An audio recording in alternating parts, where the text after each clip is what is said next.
Hipacondríaca apresenta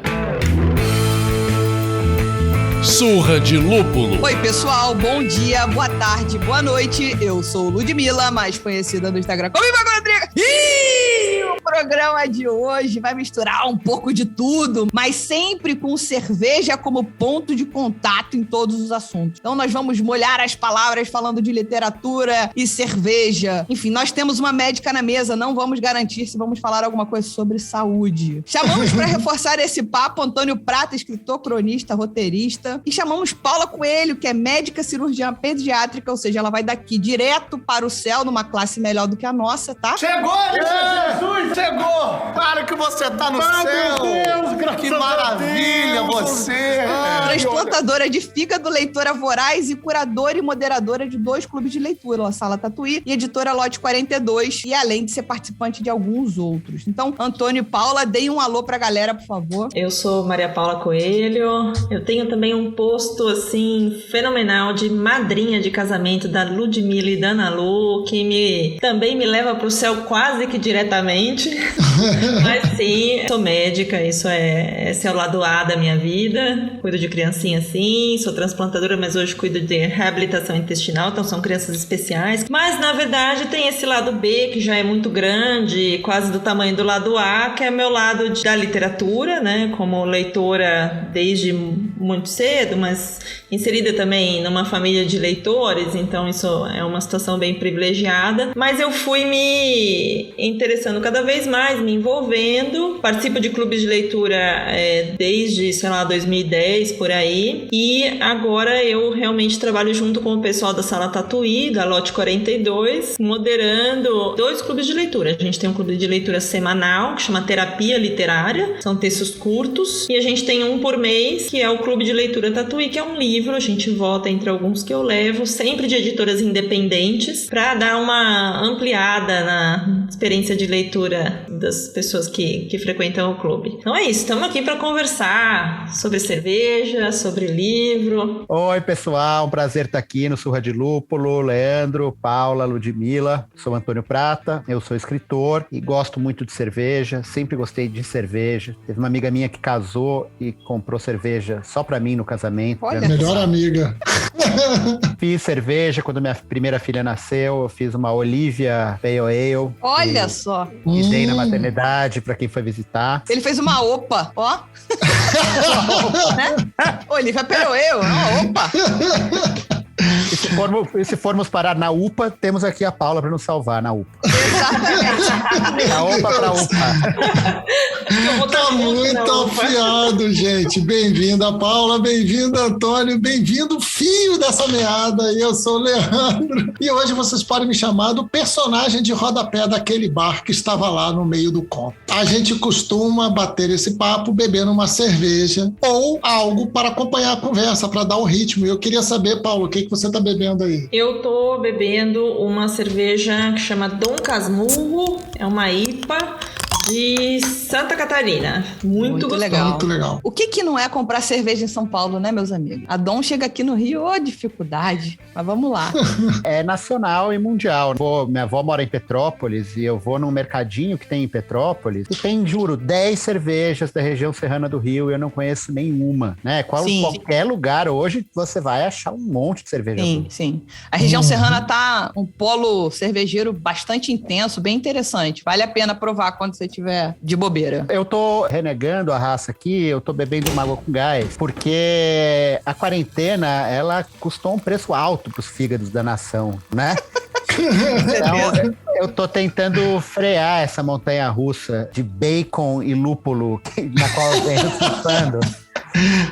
Acabou de harmonizar perfeitamente. Isso que eu ia falar, mas infelizmente combinam tão bem, né?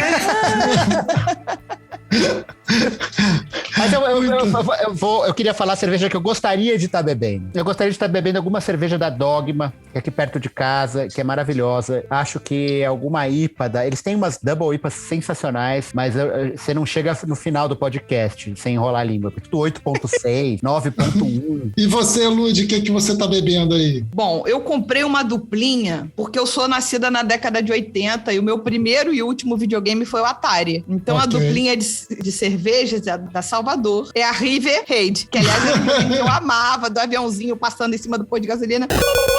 Enfim, vou abri-la aqui agora, nesse momento. É uma New England IPA, para as mais línguas que falam que eu não gosto. As mais línguas, você mesmo. Na falta de uma, eu comprei duas.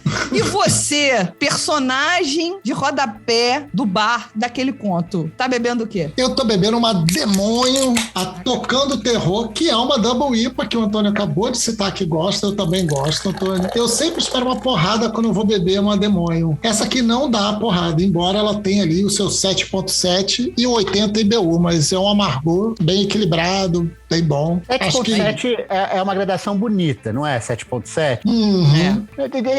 Essa faixa que vai do 7 a 8, eu acho que é a mais legal. A minha, por acaso, é 7.8. Estamos aí na mesma sequência. Acho que eu vou terminar o papo sem enrolar a língua. E você, Paula, qual é a gradação alcoólica aí? Perdi aqui. Ela é 6. Você não também levou essa mão. Mas tá bom, tá tudo bem. Não levei essa.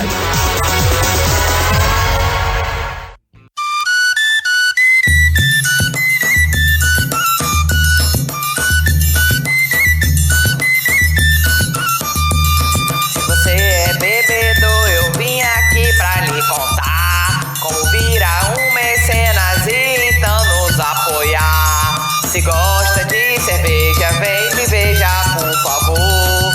Não custa quase nada pra acabar com a nossa dor. Pegue o seu celular, aí é só acessar o Apoia-se do Surra pra então nos alegrar. Dá lá o que vai ganhar e não vai amarelar. Então com muito amor, vire nosso apoiador. Então com muito amor, vire nosso apoiador. Então com muito amor, vire nosso apoiador. A gente tentou ser um pouquinho mais intelectual, né, gente? Já que a gente tá falando com leitores vorazes, escritor e tal. Então a gente tentou trazer um programa um pouco mais de garbo e elegância, digamos assim. Olha, eu vou embora então. Eu vim falar de cerveja. Eu também não entendi pra que me convidaram. Fica aí, segura. Eu trouxe aqui de cara um trecho inicial. Vou ler o diálogo primeiro. Até beber cerveja ficou difícil. Queixa-se. O preço? Não. A variedade. Esse diálogo poderia ser em qualquer mesa de bar, mas é o diálogo de abertura da crônica A de Sempre, escrita por Carlos Drummond de Andrade e publicada no livro De Notícias e Não Notícias, Faz-se a Crônica, de 1974. Imagina, se isso já passava na cabeça do escritor naquela época, imagina hoje. Mal saberia ele que existem mais de 120 estilos de cerveja catalogados e que ir em bares de cerveja especial pode ser um delicioso desafio. Então acho que é um bom jeitinho da gente começar com o pé direito esse papo. Leandro? E aí, gente, a gente queria saber, começar sabendo por vocês, se vocês acham que a literatura e a cerveja são assuntos que se conectam. Se Carlos Drummond de Andrade falava sobre isso, né? Como funciona para você, Antônio, enquanto escritor, e para você, Paula, enquanto uma leitora voraz? É uma pergunta difícil, mas olha, por acaso mesmo, eu estava lendo um livro muito legal de um historiador, escritor chamado Luiz Antônio Simas, que é um cara aí do Rio. O cara estuda muito samba, cultura popular, cultura de terreiro e tal. E ele estava falando que é o aniversário de São Jorge, é o Dia Mundial da Cerveja, que é lá da Lei de Pureza Alemã, e é um dia de alguma entidade que é o orixá para quem você oferece a cerveja, você não oferece destilado. As forças do além e a cerveja e a literatura estão imbricadas aí junto. A cerveja e a literatura, elas têm funções mais ou menos parecidas, que é tirar o seu olhar do habitual, tirar você daquele estado cotidiano, pedestre da vida e levar você, te colocar num outro patamar, mudar a sua visão. Eu acho que cerveja e outras drogas, né, enteógenos em geral, assim, e a literatura e outras artes. Então eu acho que elas são irmanadas, assim, nesse sentido. E aí, Paula? Posso devolver com uma citação? Claro. Pode? Se não existissem mulheres no mundo, o suco provavelmente jamais haveria sido inventado. Teríamos ido direto do fruto à fermentação, sem escalas. E isso é do Antônio Prata. Não, Então, é Veríssimo, não é? Não é do Veríssimo? não, isso aqui é do Ajarra, 30 e poucos anos. Pô, que legal. Eu achei que era do meu. Eu ouvi. Que legal. Gostei do que eu escrevi. Gostei do que é verdade. Você foi sem escalas para fermentação no seu texto. Super interessante, falando sobre a jarra, né? Essa jarra gerou muitos pensamentos aqui. Eu acho que a literatura e a bebida, né, são, assim, brincadas, né? Primeiro que eu vou, só para te dar uma devolutiva daqui, sei lá, um tempo, eu vou contar quanto tempo leva entre o começo do livro e o primeiro copo. Só para te dizer, olha, em X livros que eu li, o tempo entre a primeira palavra e o primeiro copo de álcool do primeiro personagem é tanto, porque eu acho que não existe 100, tá?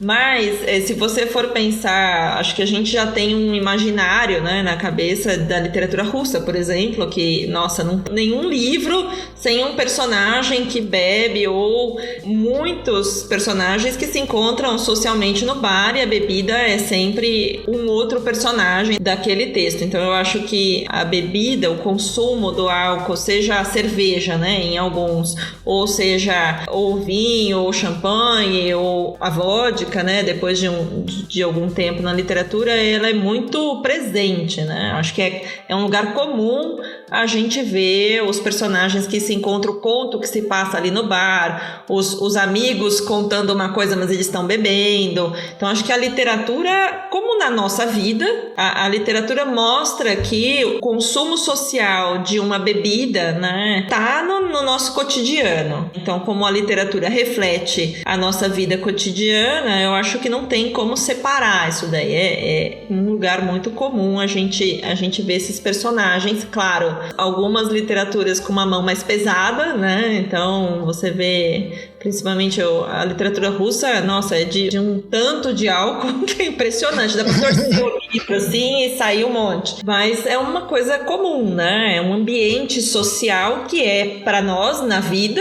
né? Um ambiente social de se encontrar num restaurante e tomar um copo de vinho na refeição, de se encontrar no bar e compartilhar uma cerveja. Então a literatura nos reflete. Então acho que a bebida tá dentro. Não, e às vezes não é só socialmente, né? Tem livros como esse que você falou, Paula, que você prêmio sai vodka. Eu fiquei pensando uma vez, tem um livro do Humberto Eco que chama Diário Mínimo, que ele faz umas brincadeiras literárias assim, e ele sugere fazer uma auditoria em alguns romances para ver quanto dinheiro o protagonista gastou, comendo, viajando. E eu pensei uma vez em fazer uma reportagem, mas dá muito trabalho. Eu quero ver quanto o protagonista bebeu no livro. E qual é o livro mais bêbado de todos? Os do Hemingway, cara, é assim, o cara fala assim, acordei, sei lá o quê, trabalhei, tomei 2 garrafinhas de vinho e saí. Você vai, cara, tomei 2 garrafinhas de vinho e saí, né?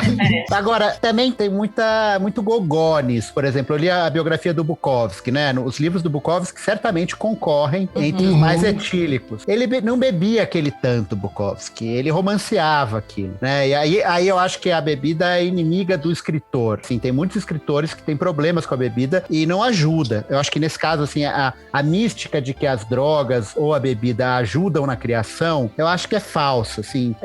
Alguma coisa pode trazer maconha, pode trazer ideia e tal, mas a bebida não. A bebida é uma coisa boa pra vida, se você souber domá-la, né? Mas, assim, eu não acho que é uma coisa saudável. O escritor, às vezes, usa o negócio da arte como um anteparo pra esconder seus vícios e tal. Então, fala, porque eu encho a cara e aí escrevo coisas viscerais. Não, eu acho que escreve sóbrio e bebe depois, e aí sóbrio você escreve sobre a bebedeira. Se você lembrar, né? Se você lembrar, Valendo uma exceção para os autores beatnik, né? Mas tinha revisão, Kerouac dizia que tinha escrito On the Road de uma vez só, num papel de telégrafo, né? Que ele datilografou. E isso é verdade, ele tomou anfetamina e um monte de coisa e foi datilografando. O Leonard Cohen também tem um documentário dele agora, era álcool e anfetamina e papapá. Mas depois tem um trabalho de formiguinha, grande, de revisão, não é que sai... De conectar, né? Tem que ir lá lavar uma louça ali, depois tem que lavar os copos. Não há brilhantismo nisso, eu também acho, Antônio. Eu acho que isso aí é romancear, né? Dar um tom mágico que não existe, né? Você toma, você se excede, você fica bêbado, você perde a consciência e você lida com a ressaca depois, entendeu? É pra todo mundo isso. Ninguém fica brilhante no momento da bebedeira, né? Você pode se achar brilhante. E a ressaca também é um ponto de vista interessante. No mesmo sentido que ela te coloca num outro lugar, né? A ressaca te coloca absolutamente contra o mundo. E o mundo contra você. E esse estado de guerra com a realidade é um estado muito propício pro humor, né? O humor não nasce da felicidade. O humor nasce da infelicidade. E a ressaca é a infelicidade mais corporal que existe, assim. Então, a ressaca pode ser produtiva. Aí, olhando por esse lugar, eu acho que você tem razão. Inclusive, eu lembro que há uns anos atrás, eu falei, vou fazer um curso de teatro. Eu sempre quis fazer. O nome do curso era Será que eu dou pra isso? Estamos aqui agora, não. Mas o professor falava que teatro só funciona se houver conflito. Só há interesse em continuar. E eu imagino, ele falou do teatro porque estávamos fazendo teatro, mas eu imagino que qualquer coisa, literatura, novela da Globo, podcast, quando a gente tem um conflito aqui, quando tem uma treta, gente, estoura. O programa rende. Exato. As pessoas gostam de ver sangue. Então eu acho que tem um pouco isso. Aí o que você falou da ressaca, da infelicidade e até da infelicidade na hora de você escrever uma coisa mais dura. Tá olhando ali aquele seu, como diria o Dexter, o seu passageiro sombrio. E aí você consegue, de repente, olhar. Quando você tá bem, né? É difícil você escrever uma coisa dura. Quem tá feliz, sorri. Não faz humor, né? Quem tá feliz, abraça. O humor nasce do incômodo. E esse conflito não é necessariamente conflito físico da porrada. O conflito é só uma pessoa tentando fazer alguma coisa e tem uma força de antagonismo que a impede. Se você não tiver isso, você não tem história. Tem uma frase que é muito boa, que é assim: o gato deitou no tapete não é o começo de uma história. O gato deitou no tapete do cachorro é o começo de uma história. Nasceu o conflito. Você fala, opa, e quando o cachorro chegar? Começou. O que vai acontecer, né? A Paula falou um pouco ali, pelo que eu entendi, eu ainda não tinha percebido nisso, né? Como o álcool faz parte dos nossos rituais, faz parte da nossa composição de cena. E eu não consigo pensar, por exemplo, em autores como Garcia Rosa descrevendo o delegado Espinosa andando pelo Rio de Janeiro sem descrever um bar de Copacabana, um bar do centro da cidade. Não dá, faz parte do nosso cotidiano mesmo.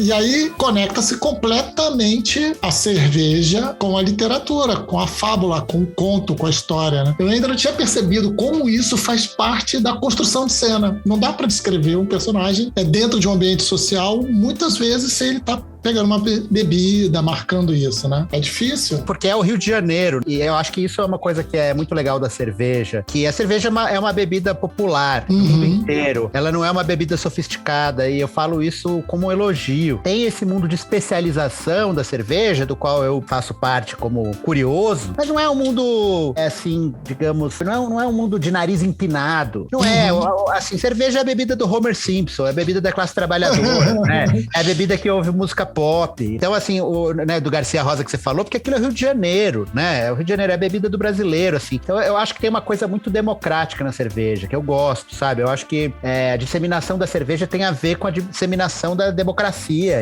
sabe? E a cultura pop, a ascensão das classes populares, assim. Eu acho que a cerveja tem uma coisa que eu acho bacana de pertencer a esse mundo. Eu acho que legal você trazer essa história de o Leandro ter falado de bar no Rio de Janeiro, e aí a gente tá de alguma forma falando de botecagem, que é um termo que eu acho maravilhoso. E aí vocês, os dois, são paulistanos. Imagino que ambos conhecem a Mercearia São Pedro na Vila Madalena. Muito, conheço muito. Tá. Conhece, Paula? Conheço pouco. Mais ou menos? Falar, nunca fui. É uma pessoa que tava estudando, né, gente? É médica, né, gente? Por isso que ela se formou em medicina e eu abandonei ciências sociais. Enfim, houve rumores de que a Mercearia São Pedro fecharia e que o imóvel havia sido vendido para uma grande construtora. Tá rolando um grande boom imobiliário em São Paulo, inclusive. Para contextualizar os nossos ouvintes que não são de São Paulo, a Mercearia São Pedro é um bar com mais de 50 anos de história e botecagem, né? Tipo, recebeu escritores, artistas, e comida de bar, enfim. Vocês têm alguma história vivida por lá? A Paula falou que nunca foi, então a gente já sabe que não. Mas você tem alguma história boa pra contar da mercearia São Pedro? A gente não tem 100% de certeza se vai fechar ou não, eu fui investigar. Tem matéria em tudo que é jornal falando que vai, mas eles no Instagram falam que eles estão abertos. Estão abertos, mas vai fechar sim. E, cara, eu cresci na mercearia São Pedro, eu ia criança lá, meu pai foi das primeiras gerações que frequentava. Ele, o Reinaldo Moraes, que é um outro super escritor paulistano, o Matthew Shirt, na época que ia lá o Nick Cave, né? Na época que era uma mercearia mesmo, né? E eles puseram uma mesinha na calçada. E a mercearia, por causa dessa geração do meu pai, virou o bar da literatura de São Paulo. Fiz vários lançamentos de livro lá. A gente fez o Joca Terron, que é grande frequentador da mercearia, fez algumas antologias. Ele fez a Antologia Bêbada, que era uma antologia de contos que se passavam na mercearia.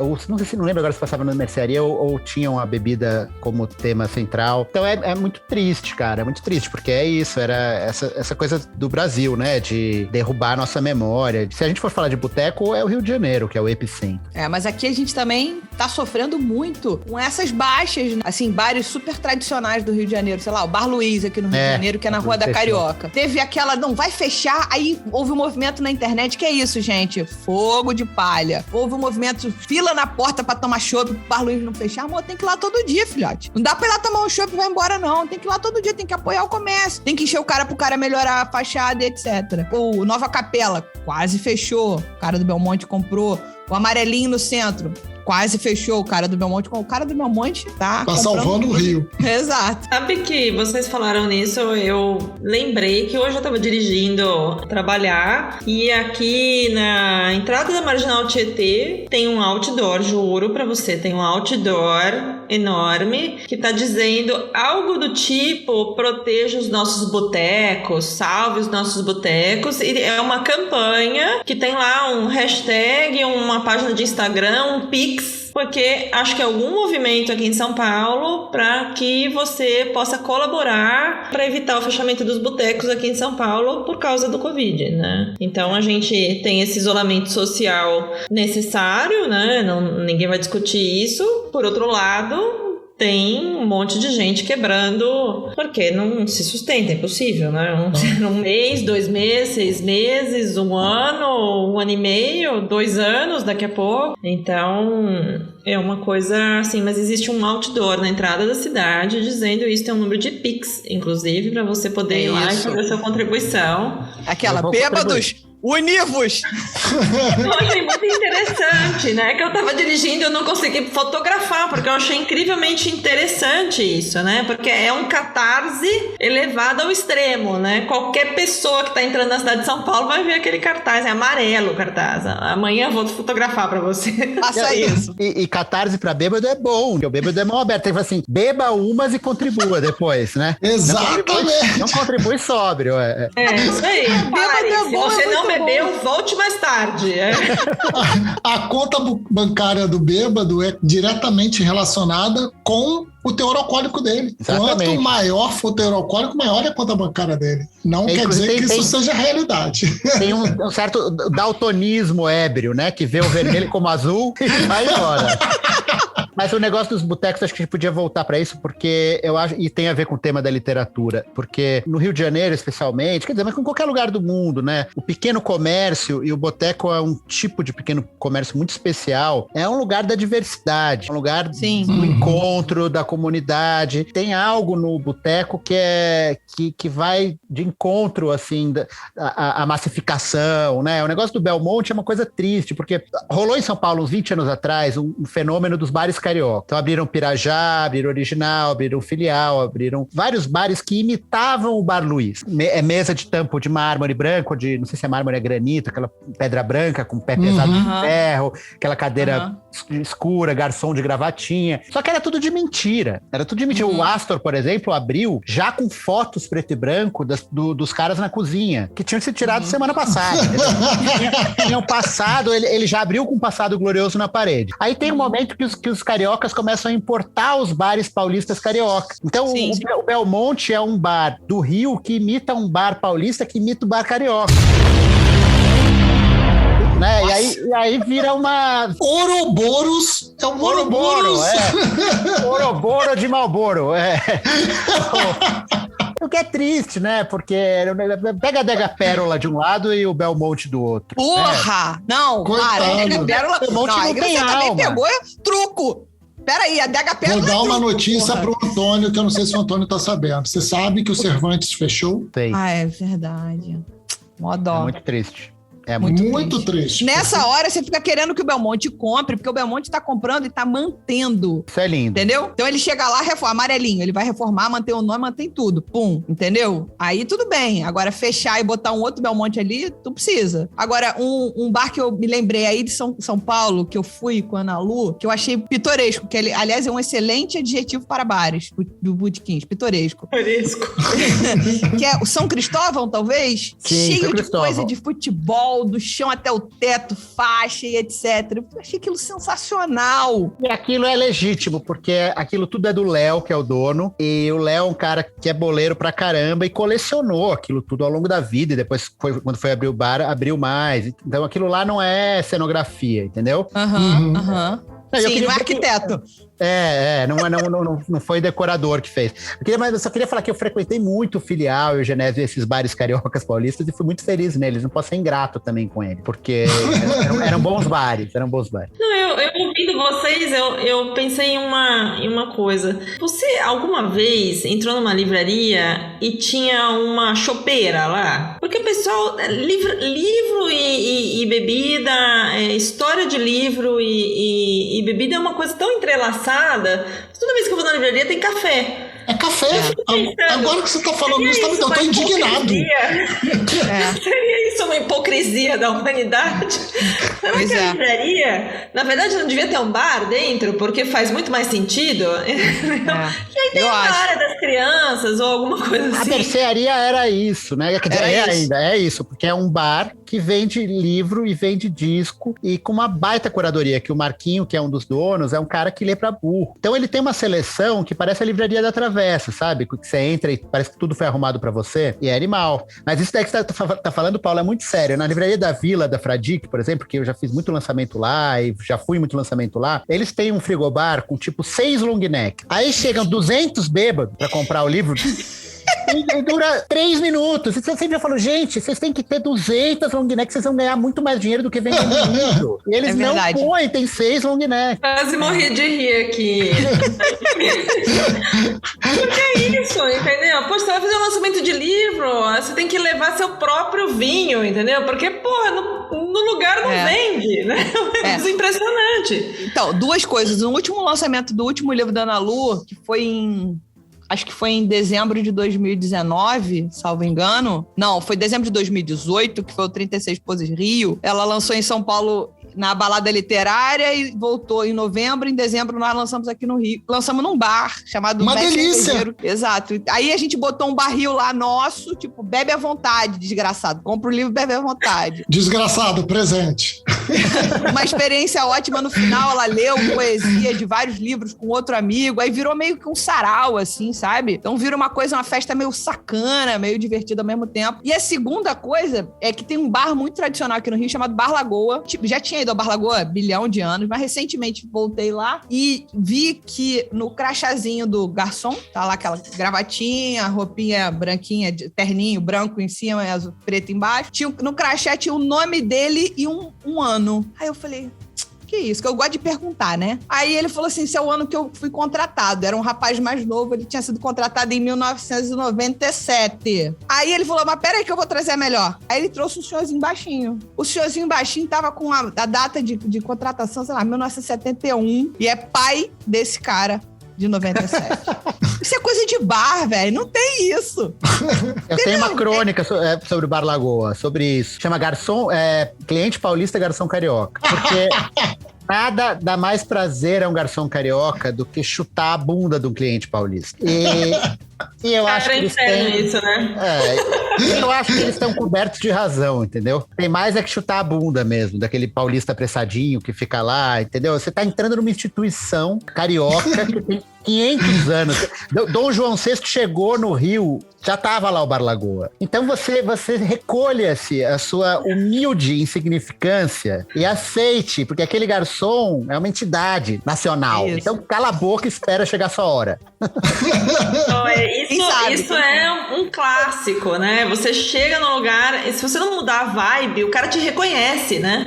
Você chega no lugar, você levanta a mão, você olha, e o cara chega na mesa e fala, você é paulista, né? Putz, você tem que mudar a vibe. E eu vou te falar que o inverso é diretamente proporcional, que é o seguinte, o cliente carioca no bar paulista, eu saio deslumbrado, sabe, gente, como é que a coisa pode funcionar, cara? Né? A gente sai apaixonado. Não, eu saio na boa. Quando a pessoa traz a conta e a maquininha junto, eu deixo meu telefone. Eu falo, Então, me liga, por favor. Vamos conectar. me liga. Me segue Porque no Instagram. aqui no Rio, o mamífero larga a conta na mesa e daqui a 2 horas ele traz a maquininha. E você lá de bico seco. Cara, E você lá batendo o dedo, né, na mesa, nervoso. Eu só falo do negócio do porquê, seguindo o raciocínio da Paula, lá de que devia ter chopeira na livraria, eu acho que esse objetivo foi atingido de maneira brilhante nas festas literárias, né? Sim. Na Flip, na balada literária, já fui... Puta, tem um monte, todo estado hoje tem uma. E é uma coisa maravilhosa, porque você vê um monte de mesa incrível e de escritores e escritoras super legais, e depois tá todo mundo nos bares lá fora, comendo, bebendo, se conhecendo. Eu acho que isso faz um bem pra literatura tremendo.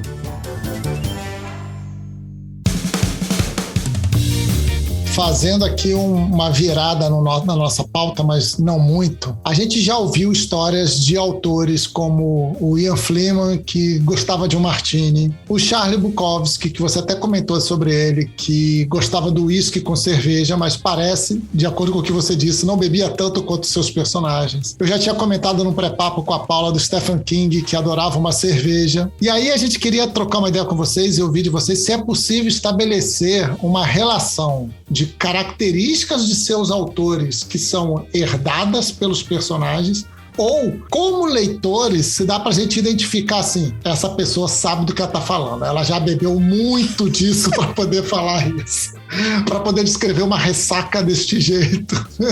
Eu não tenho a visão do autor, mas eu não acredito que tudo aquilo que eu leio de um autor é fruto de uma experiência vivida. Acabei de ler um livro agora que trata muito da ditadura uruguaia, né, que é do Benedetti e tal. E, claro, grande parte das coisas ele viveu naquele tempo e tal, mas as descrições de alguns encarcerados ou de mulheres encarceradas e tal são tão vívidas quanto as outras. Então eu acho que não necessariamente, sabe? Eu acho que um autor é muito capaz de te dar uma vivência, de você, compartilhar aquele sentimento que ele tá passando de forma muito vívida, sem ele ter vivido aquilo, né? Às vezes a gente vê autores extremamente violentos, uma literatura muito violenta, e quando você conhece a pessoa, você fala, impossível, gente, impossível, não pode ter saído dessa pessoa tão gentil, né, que é esse autor. Então, eu tendo a achar que não, que o autor tem uma capacidade criativa que permite que ele te toque a ponto de você duvidar dele não ter tido aquela experiência, e pode não ter tido mesmo. Mas, por outro lado, eu imagino que muita coisa que a gente lê de muito autor é porque é a pegada mesmo, é a vida dele que inundou a literatura dele. Acho que as duas coisas são muito possíveis, né? Mas acho que o Antônio pode dizer do lado de quem escreve, né? Eu concordo totalmente com a Paula, e enquanto ela falava, eu estava pensando aqui. É curioso, porque eu acho que o álcool não é uma droga que deixa uma marca cultural nas obras do autor que bebe, né? Por exemplo, a maconha, o reggae é indissociável da maconha. Assim como a psicodelia dos anos 60, o rock progressivo, o Jimi Hendrix, são indissociáveis do LSD, da psilocibina, dos alucinógenos. Tem drogas que imprimem um caráter artístico. O álcool, eu não sei, o álcool me parece uma droga festiva, uma droga que faz as pessoas saírem do trabalho e da arte e falarem e transarem, e se beijarem, se abraçarem, rirem. É difícil ler um negócio e falar assim, cara, esse livro aqui é coisa de bêbado. Porque o bêbado não escreve bem, né? O bêbado não escreve. Então, é diferente. A maconha, por exemplo, o LSD... São drogas que você não perde as habilidades, né? É possível você fumar maconha e escrever. Embora eu jamais tenha feito isso, acho que eu não fosse conseguir. Mas isso eu falo até uma coisa boa do álcool, sabe? Que o álcool é uma droga que... ela não é uma droga produtiva. Isso é bom. Ela é uma droga do descanso, né? Ela é uma droga... O que eu acho que ela tem, sim, assim, ela é uma droga do entusiasmo. E o entusiasmo é indissociável da produção artística. Assim, aquilo que o Baudelaire falava, que você tem que estar sempre bêbado, seja de vinho ou seja de poesia, não sei como é que é, não é exatamente assim, né? Citar poeta sem saber o verso é horrível, mas sim o entusiasmo de achar as coisas lindas e de gostar da vida, isso depois você sóbrio, com a memória daquilo, você cria alguma coisa, mas você tem que estar sóbrio e muito lúcido.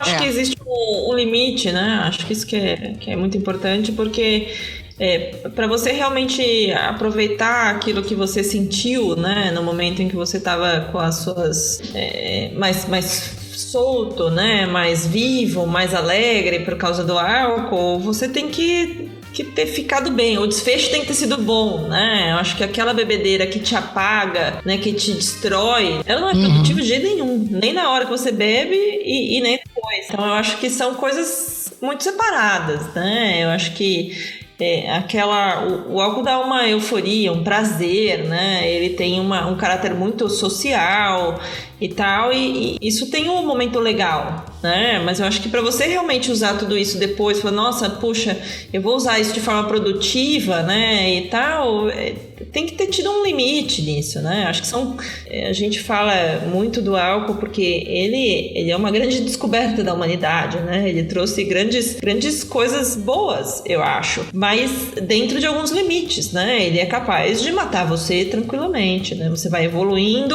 num redemoinho até que você acaba morrendo das repercussões do seu uso excessivo do álcool. Então, acho que são bebedeiras diferentes, né? Acho que são momentos diferentes, né? Uma coisa é o consumo de uma forma específica, graduada, eventual e tal, e outra coisa é o uso sem limites, né? Do álcool. Acho que eu como transplantador preciso falar isso. Não, sem dúvida. Eu acho que tem um negócio aí, o Antônio vai poder pincelar sobre isso também, que é a questão da observação do escritor, eu imagino, né? Da mesma forma, você não precisa viver tudo aquilo que você transcreve nos seus livros. Tem muita coisa que é fruto da sua imaginação, mas deve ter muita coisa que é fruto da sua observação.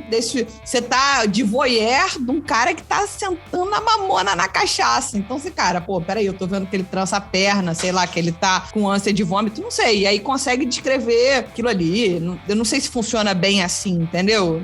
A observação, ela não é uma observação direta de um evento que vai parar no livro. Se você pensar numa alavanca, por exemplo, que você faz uma força contrária à pedra, né? Você apoia uma madeira numa pedra e você faz para baixo com um negócio para levantar aquela pedra. Então, se você tá muito feliz com a sua mulher ou com o seu marido, você pode imaginar a dor de perder essa pessoa. De qualquer lugar da observação, você consegue ver os outros lugares. E você também consegue fazer regras de 3, assim.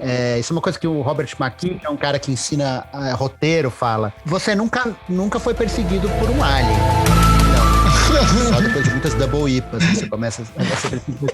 Mas você já esteve no escuro na infância, chamando sua mãe e seu pai, eles não vieram. O pavor que você sentiu nessa situação é idêntico. Então você tem que transplantar esse pavor íntimo pro pavor do alien. Então, assim, todos nós somos entrecruzados por todas essas experiências. Você não foi abandonado pela sua mãe que fugiu do Afeganistão quando os americanos saíram. Mas você já se perdeu da sua mãe na praia. É o que basta para você trazer essa experiência. Então, eu acho que você estando atento, você faz essas conexões.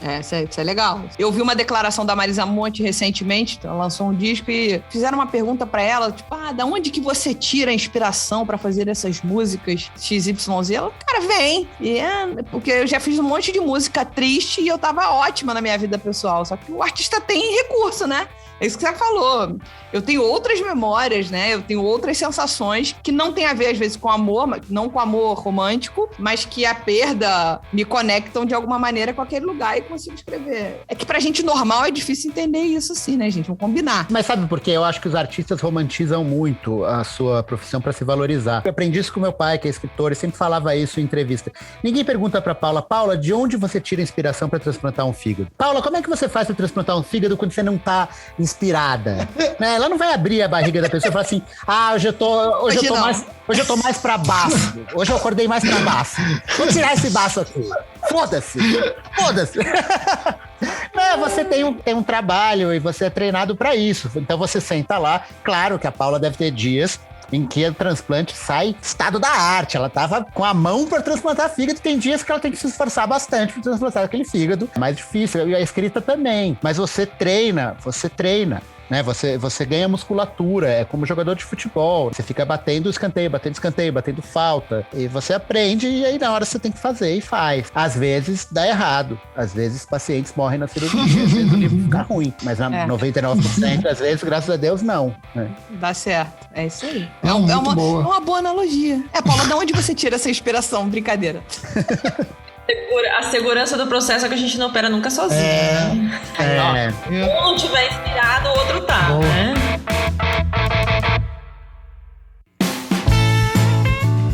No começo, a gente falou que você, Paula, é uma leitora voraz. E aí a gente queria entender de onde veio o seu gosto pela leitura e o que ela mudou na sua vida. E a literatura não está presente na sua vida apenas nos grupos de leitura, né? Você, quando tem tempo, entre um transplante e outro, restaura livros. Fala um pouco sobre isso. Me pegou agora, hein, Leandro? Não, acho que... Eu não sei... Muita gente diz que tem grandes leitores em família. Eu tenho essa sorte de ter convivido com livros desde sempre, que na casa dos meus avós tinham livros, e meu avô, eu chegava de férias, ele descia na banca de jornal, comprava aquele monte de gibi pra mim, eu achava que era o momento, nossa, X das férias, era a minha felicidade e tal, e aí só foi trocando, né, de uma coisa pra outra, aí veio a coleção inteira da Agatha Christie, que era devorada, pra Presidente Prudente, né? Era uma viagem de 7 horas, então eu lia livros inteiros e tal. Então acho que eu tive essa sorte, de uma certa maneira, de ter sido exposta, né, à literatura por pessoas que comentavam os livros, falavam dos autores e tal, e me instigavam a ler. Meus tios, minha tia, tem várias pessoas da minha família que são muito bons leitores. Então eu tive uma exposição, né, à leitura muito grande. Parece quase a gente tá falando de adicção aqui, né? É quase um vício. Não há um dia sem ler, não há um dia sem descobrir um autor novo. Acho que a coisa que eu mais me encanto hoje é na pesquisa de autores que eu não conheço, principalmente contemporâneos, gente publicando aqui no Brasil, muita coisa boa, né? Então eu trabalho com editoras independentes, a Lote 42 é uma editora independente aqui. Então o meu trabalho como curadora do clube é descobrir o que a gente não leu ainda, né? O que eu não conheço, o que preciso que alguém leia junto para falar comigo e tal. Então isso tem sido uma coisa muito prazerosa para mim, né? Então eu tenho uma vantagem que eu leio numa velocidade muito grande, eu tenho uma facilidade de leitura muito grande, então eu leio sempre, não tem nenhum momento, assim, o meu banheiro tem livro, o carro tem livro, a bolsa tem livro, não tem nenhum momento de pausa que eu não, se puder, dou uma enganadinha, viro de lado e leio. Mas isso é um prazer. Eu faço um MBA em Book Publishing, então tem sido uma área de muito interesse pra mim e tal, como se quase uma segunda carreira, mas é muito pela paixão pela leitura mesmo, né? Se alguém falar assim, nossa, descobri um autor, amanhã já tô lendo, entendeu? Que eu não consigo, eu tenho uma ansiedade assim, eu preciso saber também. Você escreve, Paula? Escrevo, Antônio, não escrevo. Ainda. Tem uma tradição de médicos escritores de Tolstói, Moacir Scliar, né? Drauzio Varela, Garcia Rosa. Sei, mas eu não me sinto confortável ainda, viu, Antônio? Eu já até me preparei. Você nunca vai se sentir confortável. Nenhum escritor se sente confortável. Essa frase não é certo. vai, senta na bunda e escreve, mas ainda não consigo, sabe? Eu ainda protejo muito aquilo que eu quero escrever. É como se eu tivesse muito pudor, sabe? Então ele fica preso. Mas eu tenho a mesma postura sobre fazer transplantes. Eu ainda não me sinto seguro. Bom. Mas se você quiser qualquer dia, a gente pode,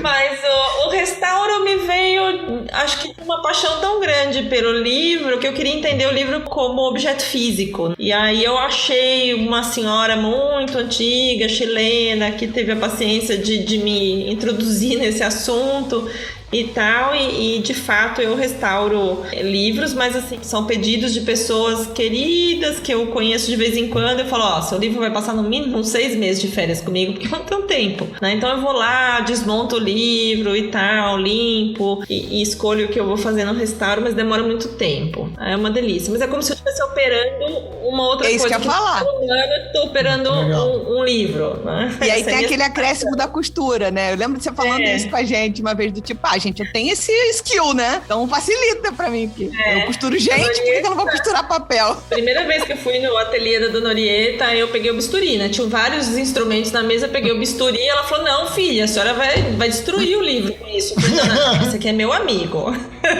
Eu vou desmontar com o bisturi, porque eu e ele, a gente se entende. Então é isso. Então é um hobby, assim, muito pessoal. Fiz pra pessoas que me pediram, é um amigo do meu pai, minha amiga, não sei o que, o livro que o pai dela. Então são coisas muito específicas, assim. Mas muito adoro. legal. Não, eu fiquei. Daqui a pouco vocês vão perguntar. E como é que é o negócio do triatlo? Como começou? Eu falei, o triatlo! Porque ela faz transplante em criança, ela tem 2 grupos de leitura. Ela restaura Viagem livro. É um no negócio tempo. impressionante. Quanto tempo o dia dessa mulher tem, né? Não, gente, meu dia tem 24 horas igual de todos, mas eu uso todos eles, E o taekwondo não deu para as Olimpíadas, mas Paris me estreia. Depois desse monte de gargalhada nesse final, a gente vai encerrando esse programa com mais uma citação de um dos autores que mais carregou a boemia na sua escrita. Já falamos dele aqui, Charles Bukowski, no livro Mulheres, publicado pela primeira vez em 1978, disse: esse é o problema de beber. Pensei enquanto me servia uma bebida. Se algo ruim acontece, bebemos para tentar esquecer. Se acontece algo bom, bebemos para celebrar. E se nada acontece, bebemos para fazer algo acontecer. Errado ele não tá. Né?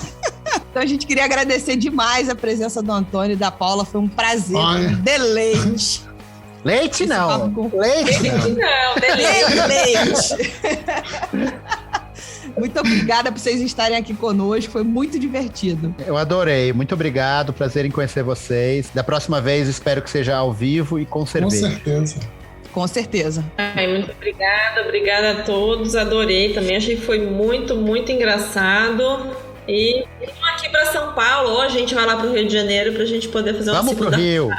A gente vai pro Rio, né? E eles entram na frente no Bar Lagoa e pedem pra gente. Aí a gente consegue até beber um chopp. Vamos fazer isso. Bar Lagoa, você vê que minhas referências estão deficitárias. Eu nem conheço o Bar Lagoa. Temos que resolver isso, Paulo. Fica tranquilo, meu irmão. A gente resolve aqui, tá tranquilo. Muito bom, gente. Muito obrigado por vocês terem vindo aqui, trocado essa noite com a gente nessa gravação super divertida. Valeu mesmo. E se você acha que o programa acabou aqui, você está equivocado, redondamente enganado, perdido, porque então talvez você não saiba que quem é mecenas recebe conteúdo extra. Pelo menos uma pergunta a mais que a gente faz para os nossos convidados vai para o nosso grupo do WhatsApp. Então, se você ainda não é nosso mecenas, o nosso apoiador, basta acessar agora apoia-se/Surra de Lúpulo e saiba como ser um. Falando no nossos mecenas, gostaríamos de agradecer e dar boas-vindas ao Guilherme Castro Oliveira,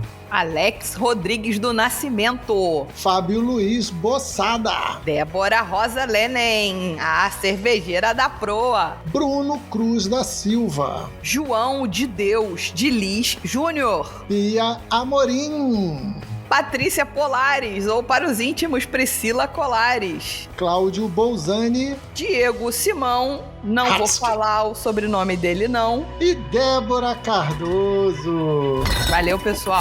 Muito obrigado.